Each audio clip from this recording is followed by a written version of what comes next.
Welcome to the You're Not Crazy podcast, hosted by Jessica Knight, a certified life coach who specializes in healing from narcissistic and emotional abuse. This podcast is intended to help you identify manipulative and abusive behavior, set boundaries with yourself and others, and heal the relationship with yourself so you can learn to love in a healthy way. You can connect with Jessica and find additional resources, content, and coaching at emotionalabusecoach.com. Hello, and thank you for being here. Before we dive in, I want to go through the fine print and share how we can work together. Because healing from this kind of pain takes a lot more than time. It takes the right kind of support. I work with people entangling themselves from emotionally abusive relationships, coercive control, trauma bonds, high conflict co-parenting dynamics, high conflict divorce, and if you're at the beginning of the road and wondering what divorce would look like. I offer one-on-one coaching at every stage. If you're still in the relationship, if you're unsure if it's abuse, if you know it's abuse but you're having trouble understanding what that looks like, or what to do with it, I can help you name what's happening, start setting boundaries that work for you, and figure out what you need. If you're thinking about leaving, we'll explore what that might look like in a grounded and personalized way.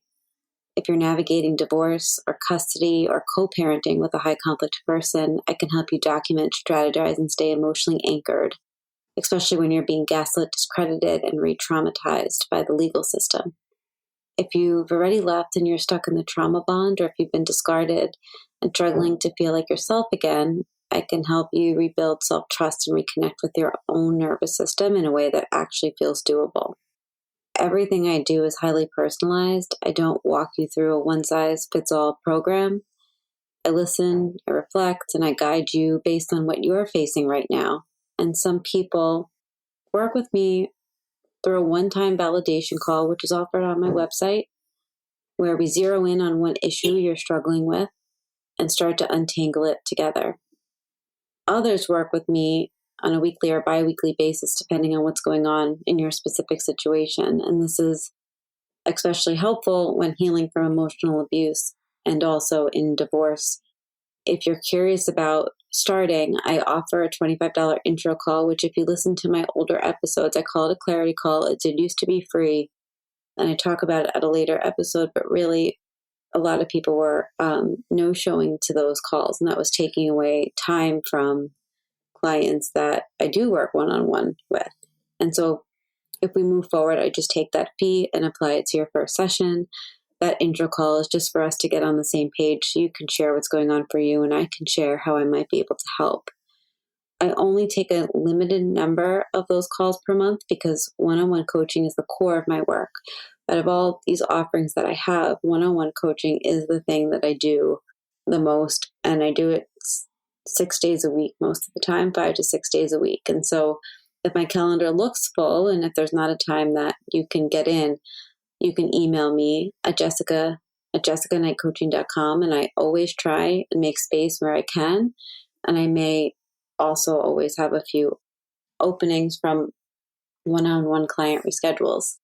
You can also explore self-paced courses and toolkits at jessicaknight.thinkific.com, including Divorcing a Narcissist 101 and the Emotional Abuse Breakthrough course.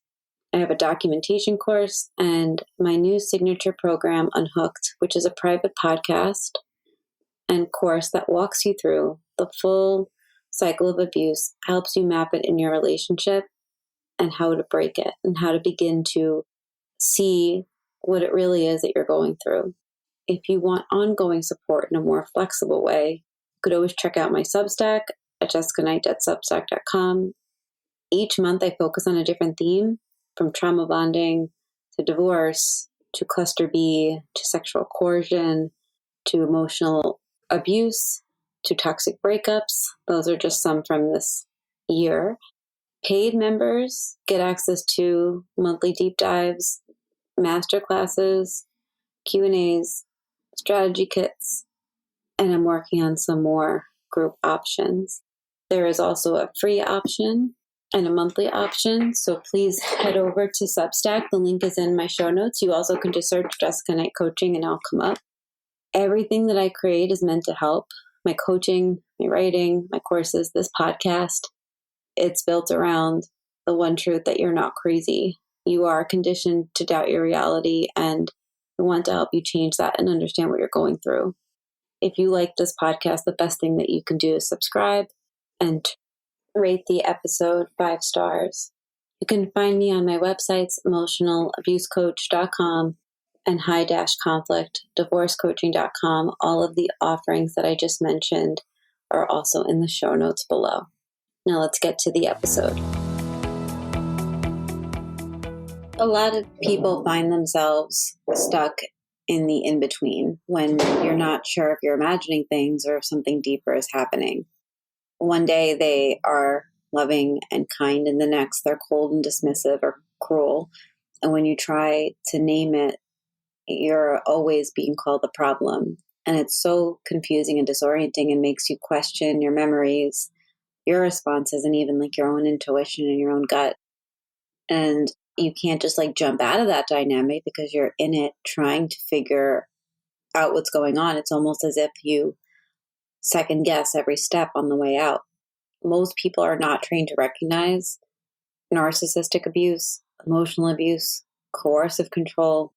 So we mistake manipulation for miscommunication a lot. We confuse trauma responses, theirs and ours, with relationship issues or communication issues. And the person experiencing the harm is often the last to fully understand what's happening, because abuse isn't always obvious and it's distorted.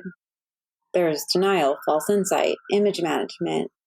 And I want to dive into how control begins to masquerade as change.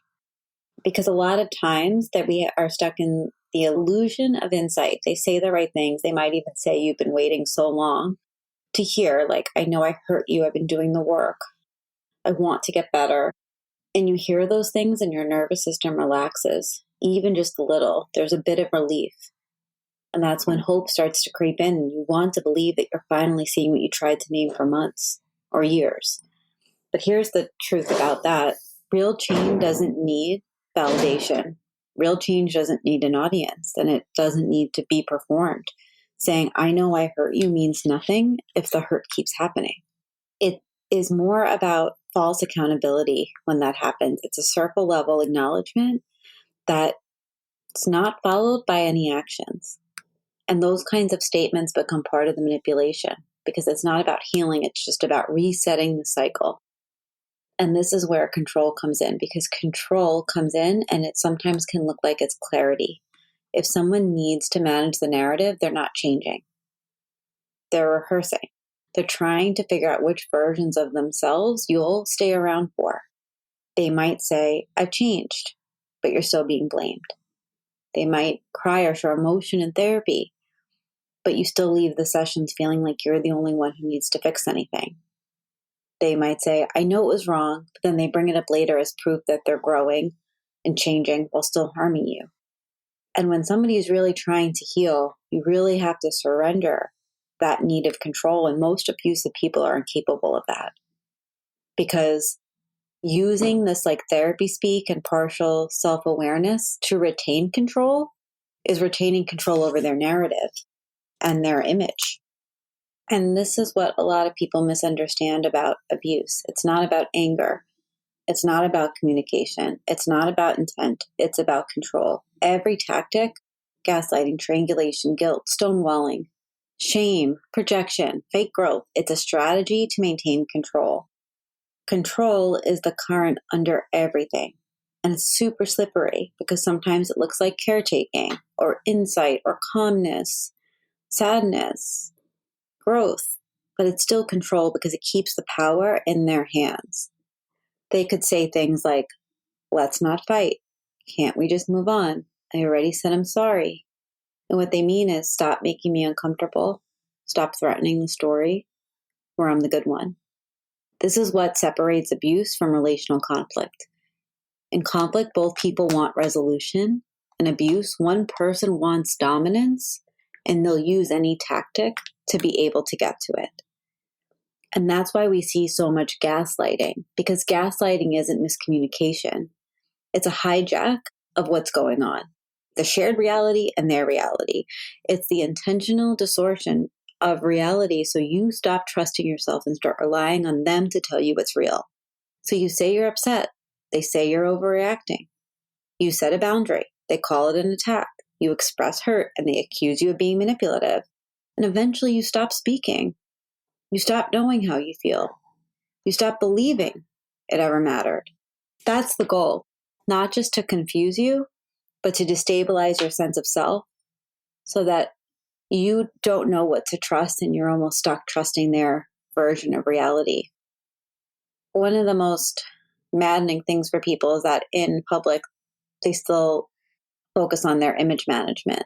There's a control of perception. In public, they're generous, charming, struggling, misunderstood, but in private, they're withdrawn, belittling, rageful. No one sees that, which means that when you speak up, you look unstable. And this is the hallmark of abuse, control of external perception. It's this curated public image that creates a bit of a smokescreen and discredits you. Even if you find the strength to speak up, you're met with doubt. It's like running two realities, one for show, one for control. And if you contradict the public version, according to them, you're the problem. The thing behind control is shame. Behind every manipulation is unprocessed shame for them. But instead of sitting with it, they outsource it, they project it, they weaponize it. They can't admit fault because fault threatens their image. So instead of owning harm, they redirect it. Your pain becomes an accusation. They can't tolerate the feeling of being bad because then they would have to look inside this giant well of shame that they have and really look at what they're doing. They really need to look at what they're doing, how they're showing up. Shame is one of the most powerful drivers behind abuse. And I was talking to a client about this week, and sometimes I forget because I talk about it, how confusing this can be. And so I want to describe this just a little bit more. These individuals aren't abusive because they feel ashamed. They're abusive because they'll do anything to avoid feeling shame. They're not abusive because they feel shame. They're abusive because they'll do anything to avoid feeling it. They don't want to process shame. They don't sit in it. They don't metabolize it to grow. They reject it. They deflect it. They weaponize it. They project it onto you. And then it's not that they feel bad for hurting you. They feel bad you're upset with them.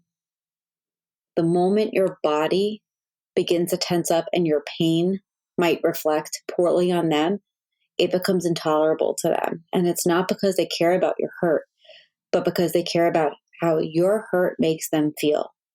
Your pain is a mirror that they can't bear to look into. So instead of being an adult and saying, I need to address this within myself, they smash the mirror. They say, you're making a big deal out of nothing. You're too emotional. You're always looking to be upset about something. That's not empathy. That's control. That's shame management. If they make you feel guilty for being hurt, they don't have to feel guilty for hurting you. If they can shift the focus onto your reaction, they get to avoid accountability for their action. It's the psychological mechanism behind DARVO. You say, this hurt me. They say, you're hurting me by saying that. Admitting any wrongdoing would mean that they're letting go of control, because it will fracture the false self-image they built, one that depends on being morally superior, misunderstood, or exceptional. They'd rather allow the shame. And so they rewrite history, minimize your experience, mock your boundaries, flip the narrative. Meanwhile, you're left there holding all this like emotional debris, carrying guilt, questioning if it's you, if you're toxic, absorbing the shame that they won't hold, because somebody has to hold it, but it won't be them. And that's why when you're in this, you wonder, was I so harsh? Should I have said it differently? Maybe I overreacted. But none of that matters, because the entire interaction was never about repair in the first place, even if it looked like it was. It was about them controlling you through emotional invalidation.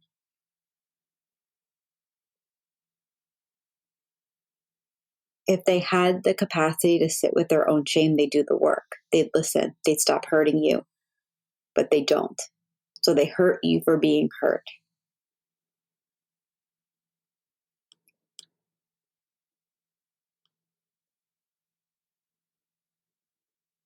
And eventually you start to wonder if you're the one doing harm, because in emotionally abusive situations, they want you to believe that you're the abusive one. Especially when they say things like, you always make it about you. You can't let things go. You're trying to control me. You are absorbing their projection, asking yourself, am I the abusive one? But if you're questioning whether you were the abuser, you weren't. Abusers don't reflect in this way. They don't spiral in self-doubt. They blame.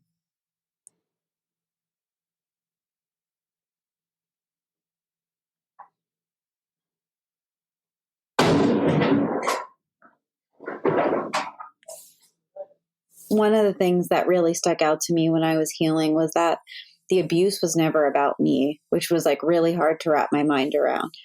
It wasn't about my worth, not my reactions, not what I did or didn't do, but it was about control and when he could or couldn't maintain it.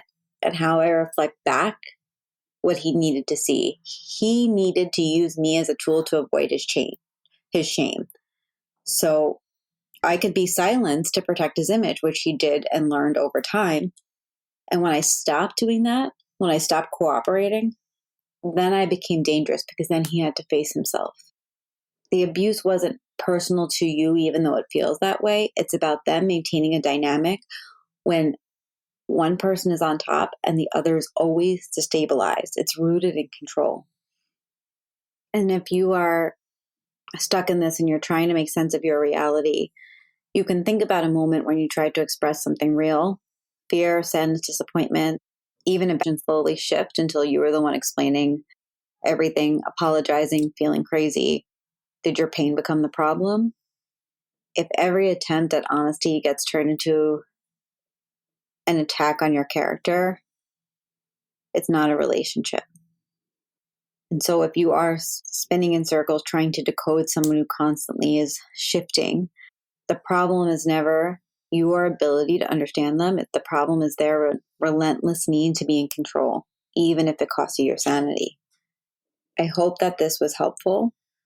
I hope that this gave you something to think about and notice so that you can start to see what's happening and not think it's all you. If the power never feels equal, if their comfort is always prioritized over your truth, then you are not being met in a relationship. If you need support, you know how to find it.